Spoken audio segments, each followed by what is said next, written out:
Welcome to Lakers Central. I'm Alex. That's Vinay, and that face with us on the post game tonight is Jason. I'm sure you guys know him from Lakers Twitter. What's up, Jason? Man, welcome to the show. How are you? What's up, guys? Thanks for having me on. That's a nice low drama game that we can just kind of sit back and enjoy, not have to stress about. Feels nice to be rooting for a team that is capable of taking care of business. Well, let me ask you this, man. How come you think we didn't see any THT in this game? Because that's the drama I'm seeing on my timeline right now. Why no THT? So I talked about this a lot in a podcast that I did yesterday, which is that the Lakers are in an interesting predicament in the sense that they have to find a balance between developing THT and setting him up for success in the future while also understanding that there's a chance that he's not ready in time to contribute in a playoff run this season.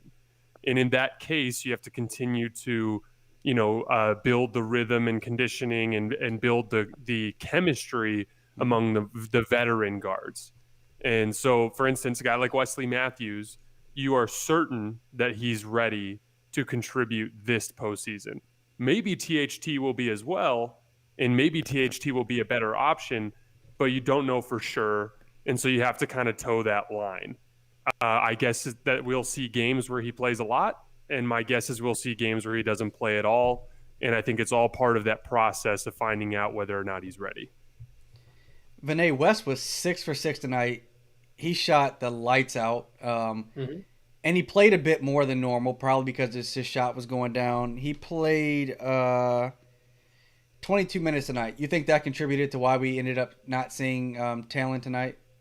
Yeah, I was gonna say that may have been part of the reason why. Also, the all forwards lineup was okay. It was pretty good today. Like at least in terms of just like preserving the lead. I wouldn't say they were like every time they kind of extended the lead, the Spurs would kind of go on like a little mini run of 5, 6 points or something like that, and then cut it back down to like right over 10, 11 points.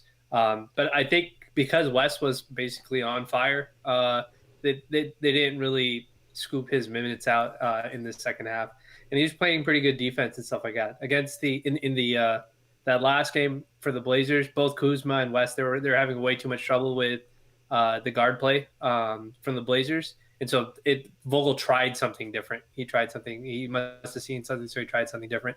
But in this game, I thought that all forwards lineup that they run with LeBron running the lead when Anthony Davis and Dan Schroder go to the bench, it held its ground. LeBron had a pretty good game, but there was long stretches I feel like of that game where like he was there, but he wasn't really being asked to do too much. Like Mm-hmm. there was a lot of set plays where he was just kind of going into the post, but his plan the entire time was to set somebody up. It wasn't to like try to overwhelm this guy unless it was like a clear mismatch, or if the Lakers were having trouble scoring or something like that. So I think that's probably what it was, and I think Jason's right. It's gonna be a little tough finding the minutes for him. Like Caruso didn't play today either, so a lot of these minutes just kind of went just to like these main guys, the main 10 guys, I would say, that we have in that lineup. So even when Caruso comes back, it's always going to be a little bit difficult to see exactly how like he gets fit into this roster, and he really may not see minutes unless LeBron or Anthony Davis sit out a game. So that's just kind of the way it goes. We know the talent is there. You just got to kind of be patient. Nah, I'm sure he'll be patient. That staff seems like they're hyper aware of like letting a guy like him know, like, look, we know you're aching to like play and stuff like that. You just got to give us a chance to get all these other guys on the same page, and then we can start integrating him in. It felt like the Lakers were kind of coasting at stretches from this game. Like they were up 18. It felt like they could have went up more, but they kept letting the Spurs kind of mess around and get it within 10. But it never really felt like the game was really in question. Jason, was there anything you learned about this Lakers team from this particular game? I mean, was there anything you really liked that you saw in this game from the Lakers? So I took a handful of notes, a couple of which we've already touched on. We touched on Wesley Matthews. He only had 8 attempts coming into tonight. That's Mm-hmm. really hard to build your rhythm from that. This wasn't a case like Danny Green where he's throwing up a bunch of shots and they're just missing. He just Mm-hmm. finally really got an opportunity tonight. And I mean, obviously he's not going to shoot 6 for 6 every night, but he excelled. I think tonight was another great example of how Dennis Schroder gives the Lakers a huge mismatch advantage over backup guards.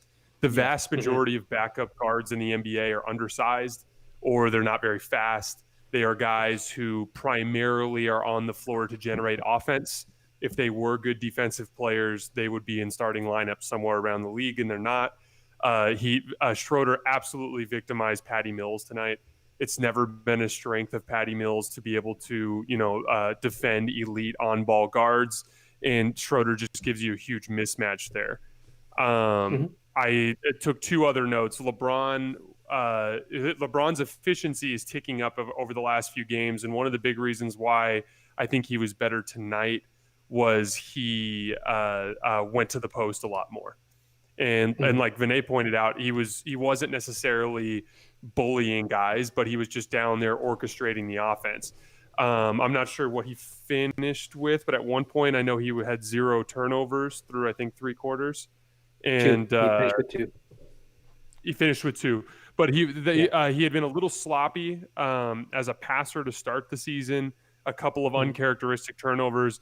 And I think LeBron sees the floor best out of the low post. And getting the ball down there allowed him to just kind of tick up his efficiency, both in the sense of taking care of the ball and in being more efficient as a shooter. And I really do think that that's going to be like an ace in the hole for the Lakers that they can keep falling back on if their other forms of offenses are not working out. Yeah, LeBron looked really comfortable tonight. I mean, he missed a few bunnies around the basket, but they're going to fall as the season goes along. He looked like he was in complete control. Vinay, AD's game, he looked better tonight than he did last game. Yeah. But he still kind of looked like he looked a little lethargic at stretches. Am I crazy for thinking that? No, I think he made a concerted effort to be involved in especially on the defensive end. Like the very beginning of the game, he had 2 blocks, as they mentioned. Yep. That was a talking point through that 4 games or whatever that he hadn't gotten any blocks. Like this, I think that before I continue on, one of the things I think folks need to, I think that fans should sort of be aware of. We went through this phenomenon a little bit with Denver in the Denver series, where there was game 3 or something like that, the one that the Lakers dropped against him. He had like 3 rebounds, right? And I don't know what it was that went viral on NBA Twitter or whatever, but somebody posted, "Oh my God, Anthony Davis only had 3 rebounds." Yeah, like usually when you hear something like that, and he's like, "Oh, he's 6'11", he only had that many rebounds." Like that, the idea that people get is like, "Oh, he must be weak, or he must be afraid to play down low in the post and stuff like that." And I remember the very next day, like I went to go look at all the rebounds that the Lakers grabbed, and I noticed that like a lot of them, he was away on the perimeter because he had to go chase his guy. Like Denver was specifically trying to drag him away from the perimeter and drag him away with Jeremy Grant and Jokic and all those guys. And they were trying to let Jamal Murray and all these other guys kind of score. And there was a game where Jamal Murray did really well, and they ended up winning one of those games. So he was definitely trying to be involved on the defensive end, but it's pretty clear that he's not exactly 100% right now. He's not quite moving the way that we normally see him move. But if he puts his energy into it, he can kind of compensate for whatever his leg feels like. I will say that towards the end of this game, when they did go to him in his isolations, his jumper has looked fantastic.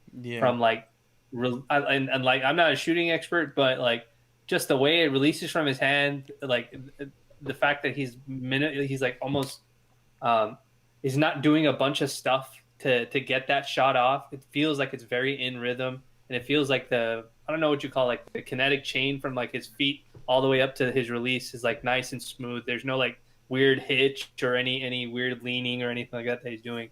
He hit 2 on both sides of the court towards the end of the game, and those look really, really good. So I don't think he's 100%, but I think he knows that too. But he's trying to do his best to be part of the team and kind of work through some of it. So it may be a while before it's fully healed, whatever it was, if he got kicked in the calf or whatever it was. Yeah. But he had a pretty efficient day, 9 for 15. He had a couple of plays where he had a couple of dunks, or he got around whoever his man was and got a layup and stuff like that. So I can't really complain. He had the game high for the Lakers. I think he had a game high for the Lakers plus minus. He was a plus 17. So clearly they were doing something right with him on the court. And I think most of his minutes were paired with Schroder, which is why probably Schroder also did so well. But I think he's probably not 100%. They're just kind of working their way through that. Were you surprised when? Before I even kind of go to that, the last couple games, like Trez had kind of closed out some of the games, and there were some fans upset that Trez was closing out games, and I thought that's what might happen tonight because I think 5 minutes to go, Trez was still in the game, but then they brought in Markieff and AD kind of slid to the 5. Is that more what we expect to see? You know, in some of the more high stake games as we go on throughout the season, AD kind of sliding to the 5, kind of like he did last year, and in the playoffs and finals. Yeah, I would assume so. Go ahead, Vinay. You can take this one. No. Go ahead. Yeah, so we learned from last year in the postseason that the Lakers have several closing lineups that they can go to. Most of them involve AD at the 5. They either go big with Kuzma or Keith, or they go small with Caruso. And in both cases, they were extremely dominant. And so one of the things that I talked about with you guys in our preseason pod that the three of us did together was that as much as I wasn't like thoroughly ecstatic about the Montrezl Harrell signing, you know, the Lakers had margin for error with that signing. They didn't need him to be that type of guy. Whereas like when the Clippers were signing a power forward, they needed Serge Ibaka. Had they missed out on that signing, they would have been in really rough shape in terms of their closing lineups. The Lakers had flexibility in that regard. Now, I just didn't think it was fair necessarily to judge Montrezl Harrell's defense in a game where the entire team was slacking. I think it's better to take a closer look at what that closing unit would look like in a game where they take it seriously. For instance, there was that video that Kevin O'Connor put out where Montrezl was getting victimized in those pick and rolls. And you could tell Montrezl was indecisive as to whether or not to trap the pick and roll or to fully run to the roll man. And that indecision comes from the fact that the defense was kind of out of whack all game long. Because even if he had trapped the pick and roll and tried to take the ball out of Dame's hand, it still would have been a layup line all game long because there wasn't any backline rotation because the Lakers really weren't dialed in on that end. It's just not really fair to make that call. I mean, Anthony Davis is the best defensive player in the world, and he was worse than Trez in that game. Yep. So yeah. I just don't think it's fair to really call Trez out for that. So, but the bottom line is if it works out and Trez becomes a serviceable defender in the Laker closing lineups, great. That's more flexibility. He was awesome again on the offensive glass today. He does bring a huge net positive on the offensive end. So if it works out, then great. But if it doesn't, the Lakers have a backup plan. It's the same thing as the Talon Horton-Tucker thing. If it works out and he becomes a contributor this year, that's awesome. If not, Caruso is there. Wesley Matthews is there. The bottom line is the Lakers have a depth. It's a depth problem, but it's a good problem. They have too many good players, and there's going to be a way to make it work regardless of how the lineups kind of shake out. Yeah, I would say I pretty much agree with that. Like I think we do this thing, and it's the same thing that we did last year, where like a lot of people like they'll do that thing where they'll take like the roster from 1 to 15, and then they'll just start stacking the stats with them, and they'll think to themselves like, okay, well, if you add all these numbers together, this is what should end up hypothetically. Your score should be this, and the other team's score should be this with these lineup configurations. But if you play basketball, if you watch basketball, you know that it's not a math equation. That's not how it works. It's all situational, especially in the playoffs. And so if Montrezl Harrell got the non-taxpayer MLE for the purpose of keeping the Lakers offense afloat through the regular season and for situational parts of the playoffs next to Dennis Schroder or whatever lineup that he's part of, if he's fulfilling his role, which is scoring for us, then we can figure the rest of that stuff out, whether it's Marc Gasol playing the back line or Anthony Davis playing the 5, or if he's not even on the floor and it's Markieff and Anthony Davis who are closing out the lineup because they're more used to covering for each other and knowing each other's tendencies and stuff like that. That's the way that we have to sort of look at it. It's the same thing that we do with Kuzma. Like when we look at Kuzma, we're not looking at him like, hey, you used to score 18 points your rookie year. Why aren't you scoring that now? It's this team specifically, and it was a theme last year. It's a theme this year. It's about the parts all fitting together. It's not about stacking the stats or building these lineup configurations on spreadsheets that we think makes the most sense. Because, like the lineup that like all forwards lineup. That's the first time I've seen Vogel run an all forwards lineup like that. It's LeBron, Wes, Kuzma, Montrezl, and Markieff. Like there's really only one true ball handler in that lineup. In theory, that lineup should not be good outside of LeBron because you've got a bunch of guys who aren't like Kuzma's not the greatest defender. Montrezl is not the greatest isolation defender, and even Markieff has some limitations because he's more fit for big forwards and not like the guys on the wings. So when you see that lineup go up against like Portland, it's going to get torched because it's a bunch of speed guys versus a bunch of big dudes. But then against a team like the Spurs, who are a little bit more selective with the threes that they take, and they're not as three happy as the Blazers, it works because you have big bodies now to put in front of other guys when they're going to the rim. And so that's why that lineup worked out today. And so, like, when you look at that lineup, we're not looking at it like, okay, LeBron's going to score this much, and Montrezl is going to score this much, and Markieff is going to hit his open threes, and Wes is going to hit his open threes. That lineup just needs to work as a unit. And if we can get to that point, then that's good because there's a lot of teams that try to run these all forward lineups. Like the Clippers are a good example of a team that will try to run that with, they'll run the Kawhi, Marcus Morris, Paul George, Serge Ibaka, and maybe they'll play Nick Batum or they'll play Luke Kennard.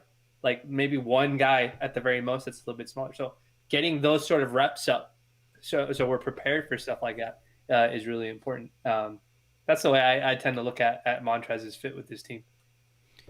Jason, Vinay mentioned Kuzma, and I'm sure some Lakers fans are going to point to his shooting tonight. I think he was like 2 for 7. He had 6 points. They're going to talk about the inconsistency of him from game to game. We had someone in our comments already tonight, Leslie Johnson, say, trade Kuz for an athletic big so we can open up more minutes for THT. Vinay and I have talked at length that Kuzma is not taking minutes away from THT, but what did you think of Kuzma tonight? And are you at all concerned about his inconsistency, or do you think that he's just simply filling a role, and if he gets time, he gets minutes, he'll play better. If he doesn't get the minutes, then obviously he won't be able to put up the scoring nights that some fans think that he should be putting up. I'm not concerned about Kuzma at all because this is who Kyle Kuzma is. He is an inconsistent basketball player. And, there are dead giveaways in inconsistent basketball players that you'll see, the little telltale signs that you'll notice. LeBron was like this a lot when he was younger, where the jump shot form changes all the time. One day he's kicking his legs out, and the next day he's super balanced. One day he's shooting up, the next day he's shooting out. There's all these like little differences in his form. The reason why I wouldn't trade Kuzma at this point is because I love the contract. Mm-hmm. And generally speaking, as professionals become better, and this happened to LeBron as he has aged, as professionals become better, they become more consistent. As they get older, as they become more savvy veterans, they learn from their bad games and they learn from their good games, and they start to do a better job of replicating that process, and they start to get better. The chances of Kyle Kuzma at the end of, I know it's a 3-year deal, but like the third one is not guaranteed, so it's effectively a 2-year extension. So at the end of that second year of that extension, so like 2.5 years from now, he's likely to be worth a hell of a lot more than that number that he's under contract for, because he's going to be a guy who's nearly 30 years old, who's played a lot of NBA basketball games in a winning environment. So you just got to weather the storm with Kyle because it's going to be worth it in the long run. What does that mean right now? It means one day he's going to look like the third best player on the floor, and the next day he's going to look like the 10th best player on the floor. And as long as he at least tries hard on the defensive end, you live with the misses. It's the same thing you're going to live with Wesley Matthews and Alex Caruso and all of those things. The only thing I care about is his focus and effort on the defensive end of the floor. This Laker team is constructed in a way where their role players can be inconsistent because their stars are not. I mean, now AD has been inconsistent here in the early going, but he'll eventually get it together. Mm-hmm. LeBron and AD are their consistent pieces, and their role players, because of how much LeBron and AD bring to the table, because of how much of the load they carry, you can weather the storm of inconsistency with the role players. And so from that standpoint, I before Kyle Kuzma was extended, I thought he was worth trading. because I was under the impression that some stupid team out there would throw an enormous amount of cash at him. But now the Lakers have him tied up. There's no reason to move him. He's going to be incredible value as that contract ages. Older, which I think is a good thing. This is going to be a guy who's going to be in his late 20s as a Laker at a $10 million a year number, or whatever it is, $12 million a year. So the bottom line is that we just need to kind of exercise patience with him. Vinay, you feel the same way? Yeah, I mean, the contract is fine. We already know it's a really great value compared to some of the other contracts that got signed afterwards. I actually have a conspiracy theory, and I think what ended up happening was when Kyle signed his contract, I think all these other players around the league must have gone to their agent and said, well, I'm clearly better than this guy, so I have to get more than $13 million a year.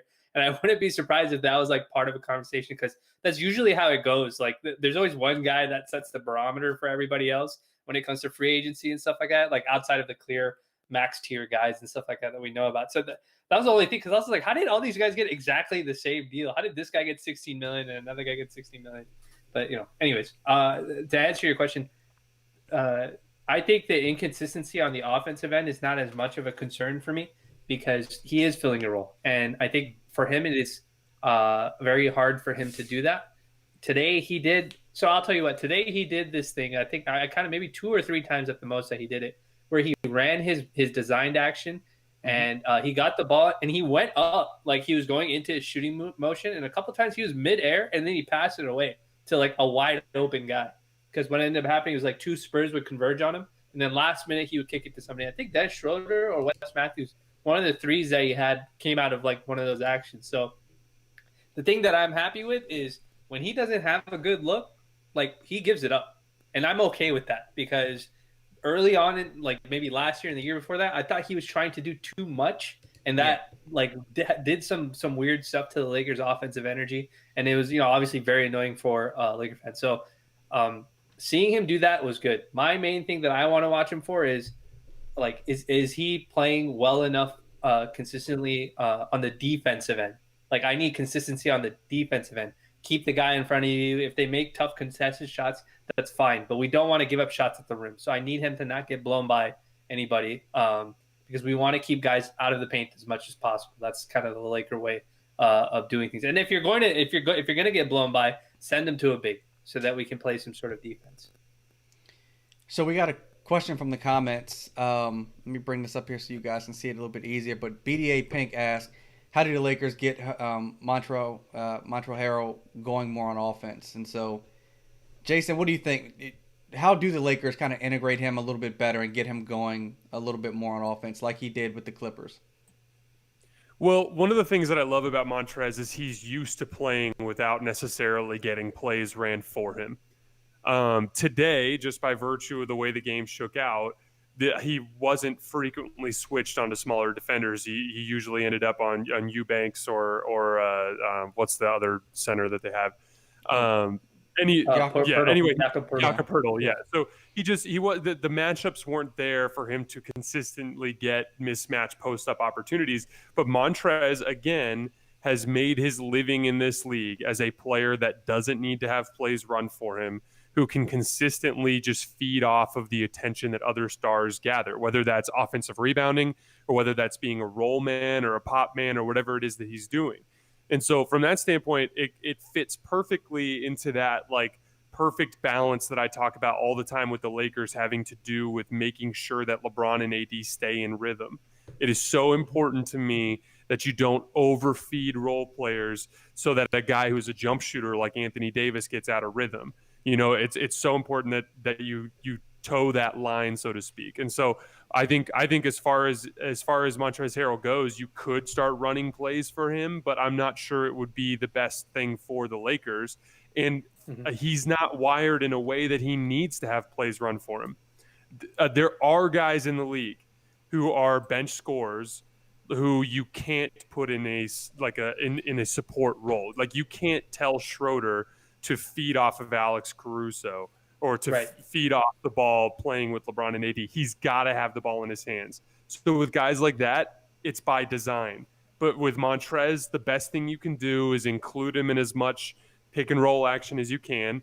And then when those guys get switches, like when LeBron gets a screen to get Jakob Poeltl onto him, and he's doing his thing that he loves to do, which is eventually end up in a step back 3-point shot, you just attack the offensive glass. That's where he can continue to generate offense. And for the game this year, which is a little less than he was averaging with the Clippers, but not much. And he's in a different role on this team. Like, he was the primary bench offensive option with Lou Williams when he was there. The Lakers are doing a really good job of staggering so that any given moment he's in a third scoring role. So it's natural that his numbers were going to drop a little bit, and I'm just not concerned about that at all. And quite frankly, I don't think Montrezl Harrell is either. It doesn't appear that way. I mean, what do you think, Vinay? Do they need to run any additional plays for him right now? No, I don't think so. So like I'm looking at the box. I mean, I watch the game obviously, but I don't really keep track of the box score and stuff like that as the game goes. So I sometimes rely on like the telecast to tell me. So I'm just kind of recapping. I'm just looking through the box score right now, and like he actually had the most free throw attempts out of everybody on the team. He went 6 for 8 from the free throw line, 8 free throw attempts. LeBron had 5. Montrezl only shot 5 times, and he still finished with 10 points. He was a +6 overall, got 9 rebounds. So he's almost a double-double and stuff like that. I think one of the things that we have to sort of think about with him too also is, and I guess this is my lone concern with him, is I don't think he's realized yet that because he's wearing a Lakers jersey, he's not going to be getting some of those calls that he wants, that he may have been a little bit used to getting when he was wearing a Clippers jersey. He was drawing fouls at a pretty absurd rate on some of those collisions that he would create. Like, he would create the collisions, like the Lou Williams style thing, where he does the collision, but then he gets enough separation where he's able to finish through the collision and get a shooting foul or get an and one opportunity. He's not getting those, like, with the Lakers. And if you notice, like, even against against Devin Eubanks and against some other guys, like, he was getting collisions, but there was a lot of times there's just no call, and he would like either turn the ball over or something like that would happen. So I think there's a little bit of an adjustment that he has to go through when it comes to that sort of stuff. And yeah, I think he'll figure it out as the game goes on, as the season goes on and stuff like that. But I don't know if last game against the Blazers and this game was a game where like we had to really run anything through him. Like the Lakers really weren't struggling to score, and I think and somebody commented to me. I said it because I tweeted. I was like, the all forwards lineup has looked really good tonight, and then somebody's like, well, not really. It's Wes is saving it because he's making all of his threes. And so like I just responded to him. I was like that's the point. Like, if we're getting wide open shots for somebody and they're making them, that's the whole idea. Like, we want to get the best quality shot, and obviously hope that they make them. So like if Wes doesn't make those shots, maybe the Lakers run some pick and roll action, or they run the isolation action for Montrezl. But I think the way that the fans may look at Montrezl is that they see what Lou Williams did with him last year, but they don't realize that Lou Williams is really, really good out of the pick and roll in the regular season. He's not so good in the playoffs, but he's really good in the regular season. And that was a natural compliment to Montrezl. But when he plays next to LeBron, sometimes LeBron really doesn't need the pick and roll to get whatever he wants. Sometimes he just gets in transition, or he gets in the low post, like Jason was mentioning earlier. So it's just like there'll be games where he scores a whole bunch of points. There'll be games where he doesn't score a whole bunch of points. But this thing of like, I think the thing that's confusing folks is the money. Like, Kyle Kuzma got $13 million, Pope got $13 million, Montrezl got $9 million, Schroeder's going to get like $20 million. So we think that there's like a stat quota that these guys have to hit, and that's not what it is. Like, the Lakers are paying these guys because they expect it to eventually lead to a championship, and I think that's the way that I think that's just something that'll take time for Laker fans to understand when it goes there. Like, there's going to be games where Kuzma scores nothing, but he's a plus in the box score because he's just playing good defense. And I'm okay with paying a person $13 million if it means that when you're on the floor, we're adding to our leads or we're preserving our leads, that sort of thing. So that's the way I kind of see it. So I got for a couple... the record, the Lakers go ahead, Jason. are going into tonight. We're 8 points in the green in the non-LeBron minutes. We'll see how that gets updated after tonight, but That's a huge change from last year where they hovered right around zero most of the year, briefly dipped into the negative. I think they ended just very slightly positive, but this year looks a lot more like the Giannis Bucks from last year, where the minutes with LeBron coming into tonight, the Lakers had a plus 13 net rating. And then in the minutes where LeBron was on the bench, they were plus 8. And that to Vinay's point, that's what you're paying for. You're all of those trades and those signings from this summer, hard capping the team, all of those things, they were done for this explicit purpose so that you don't have the problem of being scared to bench LeBron. Now, he played 35 minutes tonight, which was kind of strange, I thought. But for the most part, he's been hovering around 30 this year. And so from that standpoint, like you can't do that if you don't have a bench that you build that can build upon your leads. And that's going to be something that will help carry the Lakers through this long regular season. Yeah, I mean, okay, like if you use so like the Clipper fans love to use the plus minus number, right, to judge Montrezl and a guy like that by. If I had to look at LeBron, okay, I'll give you LeBron's plus minus the past five games since the season started: -2, +16, +16, 0, -1. Like that's like LeBron on the floor, right? And however many he's played and stuff like that. And I think Jason's hit the nail on the head. In a season where it probably makes sense to not play ridiculous amounts, like overexert yourself on the defensive end and risk injury, because you usually accumulate injuries playing defense, getting elbowed in the face or getting kneed in, your own knee and stuff like that. It makes more sense to add a little bit of offense so you can make it easier on your superstars. And I think that's been good. I think it'll get better as the season goes on. And it addresses a very big issue for the Lakers. Non-LeBron lineups need to be in the plus. Breaking even is not good enough. Last year we relied way too much on Anthony Davis and LeBron, but it resulted in a championship. But with the quick turnaround this year, there was no way that was going to work. And to you guys' point, that was one of the reasons why the Lakers went all out and tried to build a much better second unit, a much better team around LeBron and Anthony Davis this particular year. And Dennis Schroder, I think, has been much better than advertised. He's been great in the starting lineup. He's been great running the second unit when he's been out there without LeBron. But I'm really surprised by this particular comment. I got a couple comments from some of the people watching on YouTube. So let me bring this first one up specifically about Dennis Schroder. And I don't know if either one of you guys agree with this, but I'm going to bring it up here. And Danny Frahillo says that he believes that Wes should start and Dennis Schroder should come off the bench. Do either one of you guys agree that Schroder should come off the bench at this point? No, I don't think so. It's working at this point. I made the case for why he should come off the bench simply for the same reason that any bench scorer it's a simple case of ego versus actual functionality. I always just thought it made more sense for Dennis to come into the game right around because LeBron checks out so early. He checks out at the 6-minute mark of every first quarter. So it makes more sense for Dennis to check in at the 6-minute mark and just be super, super aggressive than it does for him to do what he's doing now. That said, Dennis clearly wanted to start, whether for his own personal reasons, which I get. There's a matter of respect that comes with that, and I don't judge him for that. But it appears to be working, so there's no reason to change it at this point. If Dennis was struggling and there was a track record of him making a lot of mistakes and shooting poorly in the first 6 minutes of the game, then it'd be something to take a look at. But as of right now, it's working fine. So I wouldn't do anything about it. But yeah, theoretically, in a perfect world, Wesley Matthews is a much better support piece alongside LeBron and AD in a tertiary role. So you can have him do that. And then when you stagger your stars, you have Dennis come in. But at this point, it's set in stone and it's working. There's no reason to tweak it.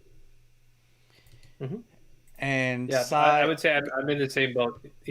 For some reason, it seems like LeBron gets loose at the beginning of games when Dennis plays. Like LeBron's been playing great at the beginning of a lot of these games, and I think part of that is just Dennis, him getting to run and not having to make all the decisions as he comes up the floor. So I think I wouldn't change it until it stops working.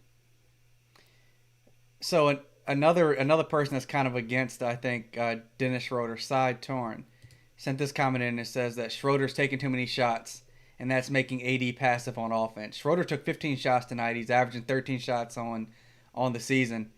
Do you think Schroeder's his shots are making AD passive?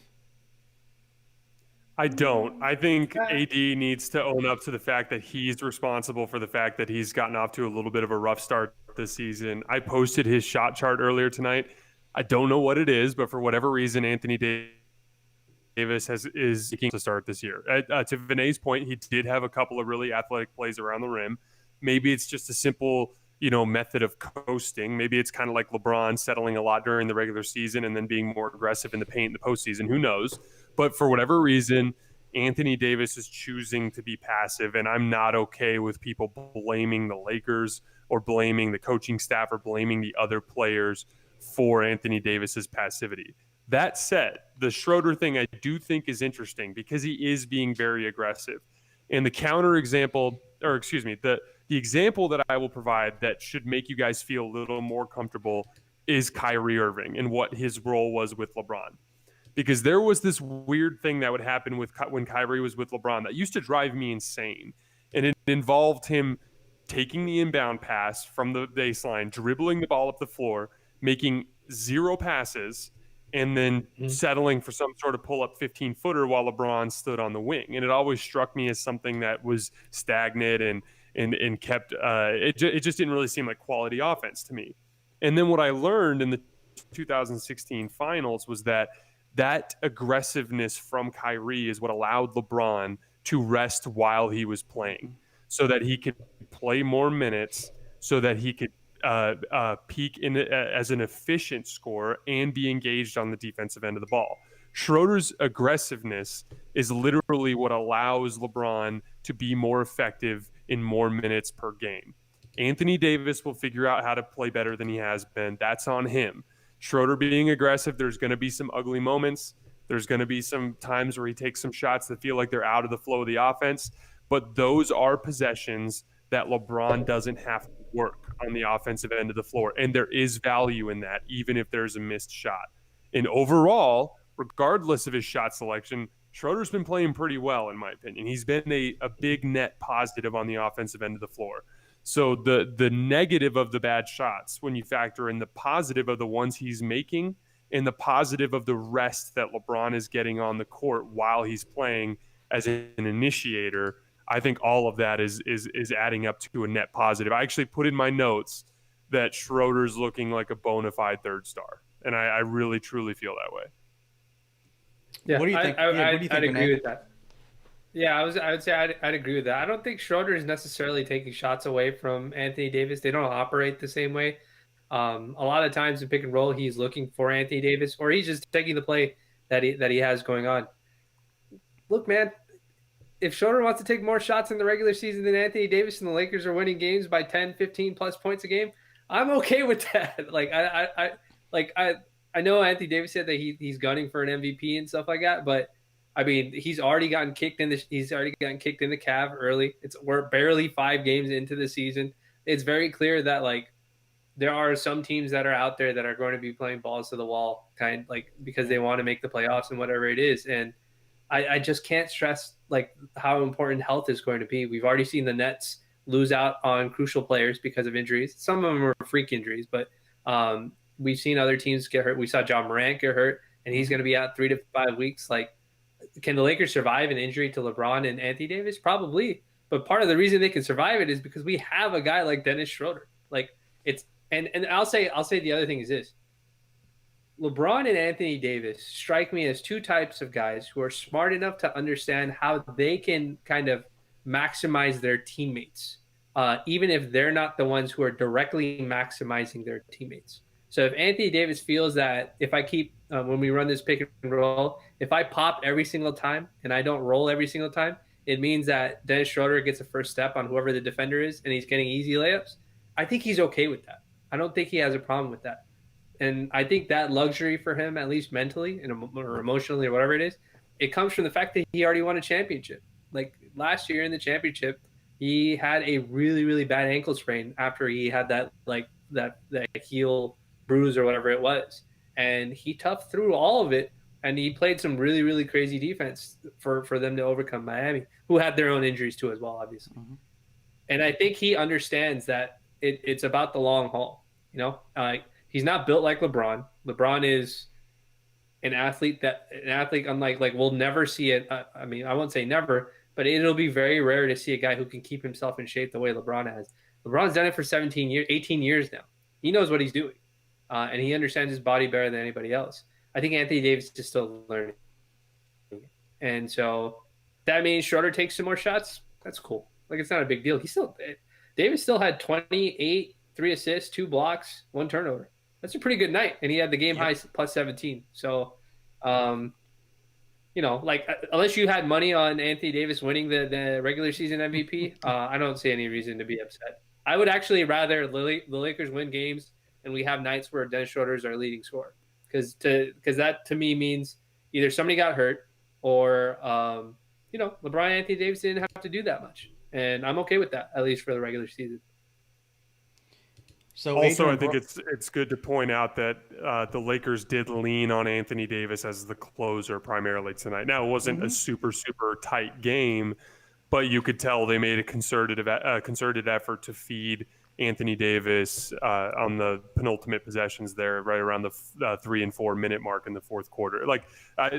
As long as they're winning and as long as Anthony Davis is as involved as he currently is, I don't think there's going to be any issue or any sort of ego contest between the 3 stars. I agree. Adrian Broner's dad. Not that I think this is the real Adrian Broner's dad, but. He asked, why do you guys think that we didn't run the offense through Gasol? They had DeMar on him all night. Now, I don't think DeMar was on him all night, but Vinay and I kind of talked about them, the Lakers running the offense more through Gasol. But, Jason, why do you think the Lakers don't run a little bit more of the offense through Gasol? Well, I think early in the season, the first game, there was not much at all run through Gasol, and then suddenly they ran a bunch through Gasol against the Mavericks and Timberwolves. And I think this is just honestly the type of year that it's going to be for the Lakers, given the great deal of offensive options that they have. It's kind of like the fact that I've been complaining a lot the first 4 games that LeBron hasn't been posting up enough. And then LeBron spent, a solid half of his offensive possessions tonight operating out of the low post. This is one of those, pillars of a championship contender that I always talk about. It's that elite defense. It's those alpha dogs that can go toe-to-toe with the other stars. And then it's elite offensive versatility. And that versatility is the key word there. That means that we have different ways that we can run our offense.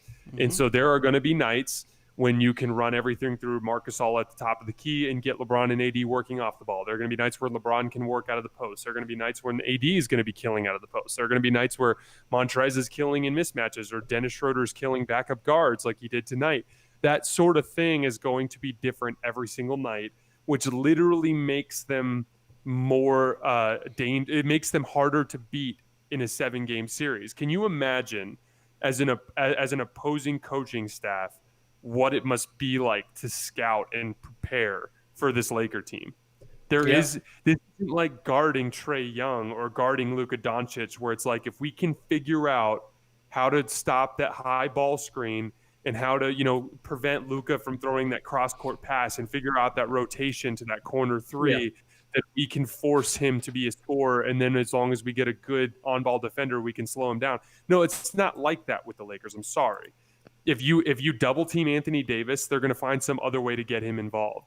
If you put a small guy on LeBron that makes him feel uncomfortable on the perimeter, he's going to take him down to the low post and just destroy him. There are so many different ways that this team can hurt you offensively, and I see it as nothing but a good.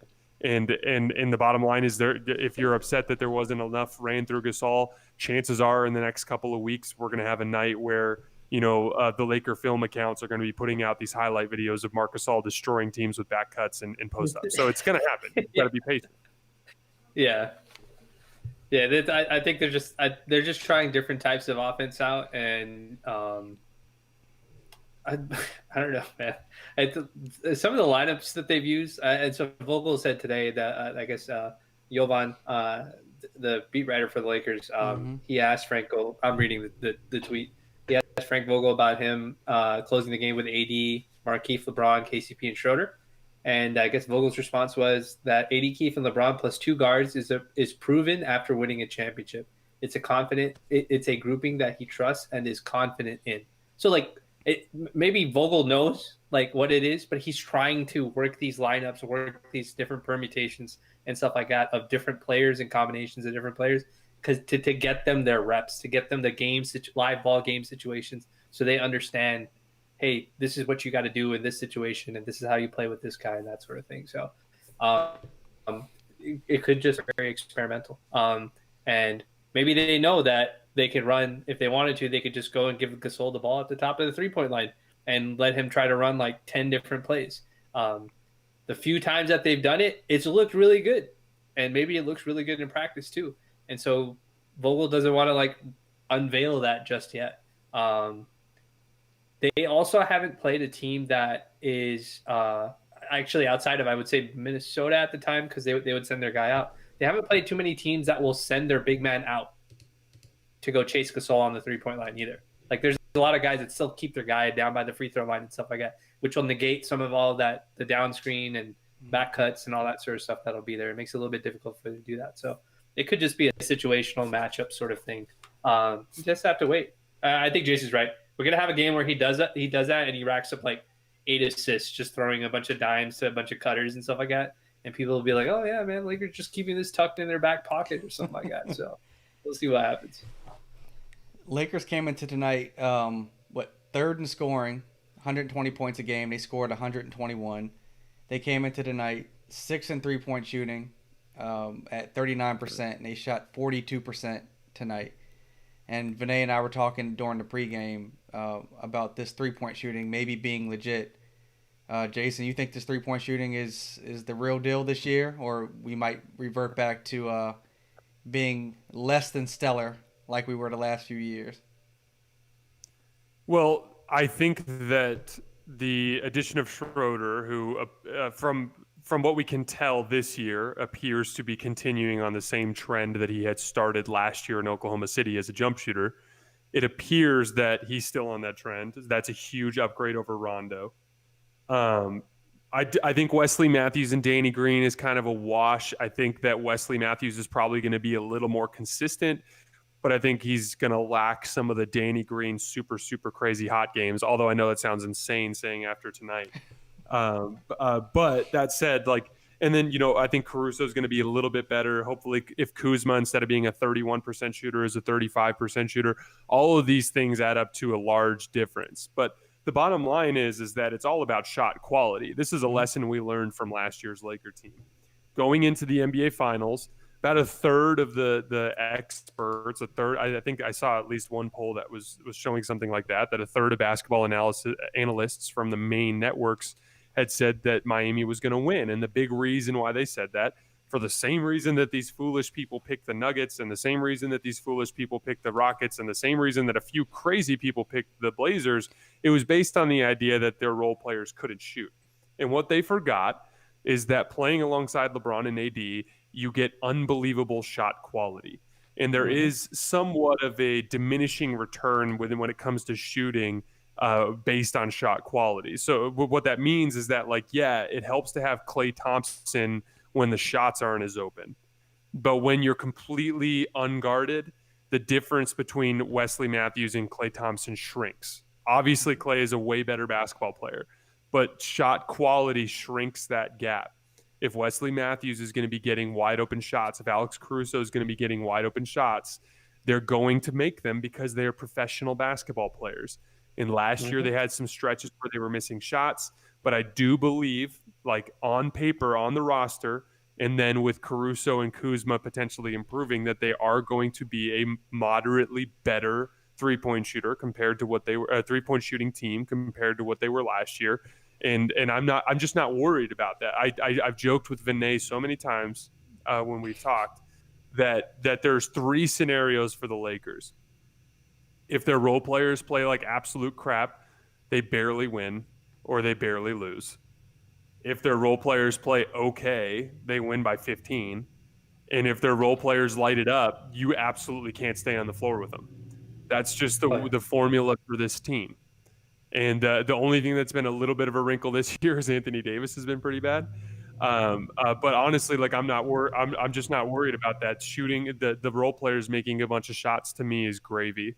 And I wanted to make one other quick point having to Sure. do with the Laker defense. So one of the big things that's going to be different this year as a result of them being defending champs is I believe that they will have more clunkers. That's a natural progression of what happens when you're on the top of the mountain. The other 29 teams in the league are playing for more to prove during this 72 game stretch, as opposed to the Lakers, who really only have two goals, which is to get to the end healthy and to maintain their championship identity.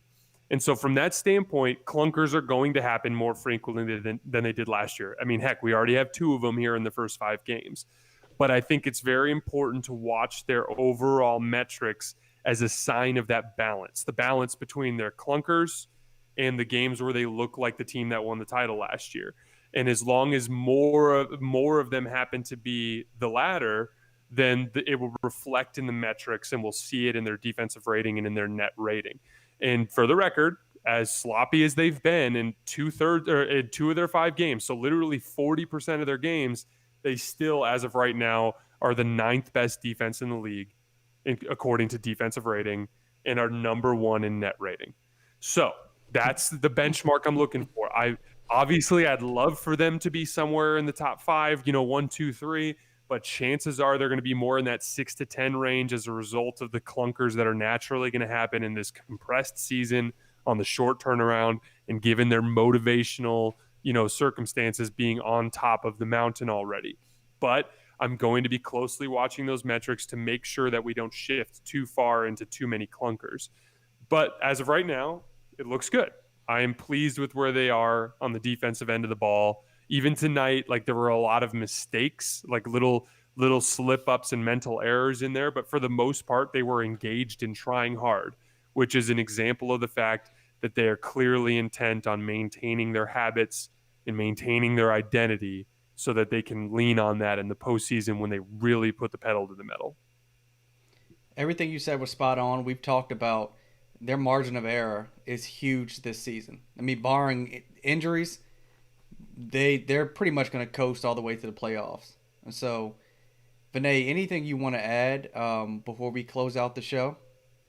No, I think the one observation I've had, obviously, there's been a lot of blowouts like in the NBA. Like, teams are just getting blown out. Just like every team, like every night, at least like half of these games are turning into blowouts and stuff like that. I don't know if it's because the season came back too quickly, because obviously some of these teams weren't even in the bubble and stuff like that. But one thing I will say is the thing that I'm very curious to learn more about is these baseball style series. Usually there's a difference between seeing like the Clippers in game 1 and then not seeing them again until like game 45 of the season or something like that, because it's a marquee matchup a few months down the line. A lot of these series are going to end up becoming stuff or like the Spurs one, where we play the Spurs twice, then we play the Grizzlies twice, and then we play the Spurs again. So it'll be interesting to see how the Lakers adjust from game to game, because it'll be more of a playoff style sort of adjustment. So are there any adjustments that the Spurs make against the Lakers based on what they see? So I don't know how much Frank Vogel's going to make those adjustments, but it would be a good opportunity to see what kind of new wrinkles he tries to put into this Lakers team and stuff like that as the season progresses. And I think this baseball style series schedule setup is going to lead to some very weird win-loss records. I think you're going to have some teams that like they'll like I'll give you an example, like the Spurs game, right? Like we won the game today, but it felt like it was kind of close, like a little bit closer, more close than the points indicated, even if it was like an 11-point lead. I wouldn't be surprised if we lose the next game, just because it's just like the Spurs will be like, oh, okay, if we fix this and this and this, and I hit my guy over here on this pass when they do this, and if the Lakers don't make any adjustments and they just play the way they normally play, the Spurs can win a game, and then that'll turn into more panic on the timeline. Like, oh my God, what's happening? But chances are we may not even see the Spurs in the playoffs. So like this season is going to be kind of weird to evaluate. I think it'll be great for guys who really like Jason, who love to like dive into the tape and figure out all the small nuances. because that's the only way you're really going to be able to tell what's a good team and what's not a good team. The box scores won't be clear indicators of what it is, and neither will like the advanced metrics. Like they'll give you some guide of who's a good team and who's not a good team. I got just as an aside, I'll give you an example right now. The Clippers are blowing out Portland, right? But of the 5 games that the Clippers have played so far, like 4 of those games, they've shot like 50% or better from 3. That's wholly unsustainable. Like I would be, that's like a historic number to be hitting at through 5 games. Like today they're shooting at like 61%. Like that's crazy by any margin. And so like stuff like we're going to see those. I think we're going to see those a little bit more because teams, either good teams will adjust or they may not adjust, or they just may punt the regular season and say, look, we just got to get into the playoffs and then deal with it when the time comes. So I think it's going to be a cool season, but I wouldn't be surprised if it's a little weird with just kind of how these games are sort of going. To Vinay's point, like NBA teams that are really good go into a bad team on the road already thinking that they don't have to play hard to win. And so if for whatever reason they do win, then you can only imagine how much more of a trap game the next game becomes, because they're going to come in even more lackadaisical than they did in the first one. I 100% agree. I've been thinking all night that this game on Friday is going to be weird. The only thing that would be interesting is if LaMarcus Aldridge played. That would add. And it's coming off of New Year's Eve. Game, right? I mean, the Miami Milwaukee. Sorry, go ahead. No, it's coming off of New Year's Eve too. So I know guys aren't really supposed to be going out, but it's still New Year's Day. Yeah, and I mean, look at the Miami Milwaukee game, right? It's going to be a birthday party and a New Year's Eve party back to back. It's going to be insane. Yep. Yeah, Miami gets blown out by 50 on their home court yesterday night or 2 nights. I don't even remember when it was. I'm losing track of my days. And then today they win. So it's just like, oh, does that mean that? And both games were without Jimmy Butler. So does that mean that Miami figured it out? Like, did they figure something? I don't know. Maybe they just made adjustments. The Mavs blew out the Clippers by 50 and then lost by like 30 to Charlotte. Yeah, right. See, so it's so weird. I don't know how all this stuff works. I also don't know how COVID protocol, like if there's additional stuff that they have to do that takes them out of their normal routine, how that affects these guys too as well. And so it'll be a very unique season until the end of this season when we finally get back to like a normal schedule, assuming the pandemic and all that stuff is resolved. But we're going to get weird stuff like this, man. We're going to get crazy blowouts and we're going to get like unsustainable shooting and then we'll get like reverse blowouts. I won't be surprised if the Lakers get blown out by like 20 points by some team. Hopefully we don't get blown out by like 50 or something, like some nonsense like that. But you know what I mean? Like those kind of games are going to happen. So you just got to. The league is also really good now. The league is so good now that if you don't bring an A-class effort, you can get beat on any given night and get beat badly. This isn't like 10 years ago when, 2/3 of the teams in the league were under a significant talent gap from the top. Like at this point, Charlotte is good. And if you go into Charlotte and you don't bring an effort to the game, you can get your ass kicked. And that's literally what happened. And that's it. To your point, Vinay, it's a combination of all the factors. It's the weird schedule. It's some of the vets on the quicker turnaround. It's going to be some of the COVID protocols messing with the routines, and then just the simple huge amount of talent in the league that is just going to make a lot of good luck betting on the NBA regular season this year. On any given night. This season is going to be nuts. Yeah, for sure. We're going to close out on that. Jason, thank you so much for jumping on and doing the post game with us. We really appreciate it. Guys, go and follow Jason. You see his Twitter handle there at _JasonLT. Vinay, thank you as always. We do these post games every Lakers game. So, guys, we'll be back maybe on New Year's Day, depending if Vinay's not hungover. We'll see how he's feeling. But guys, we're gonna close out. Thank you so much for watching Lakers Central. Thank you, guys.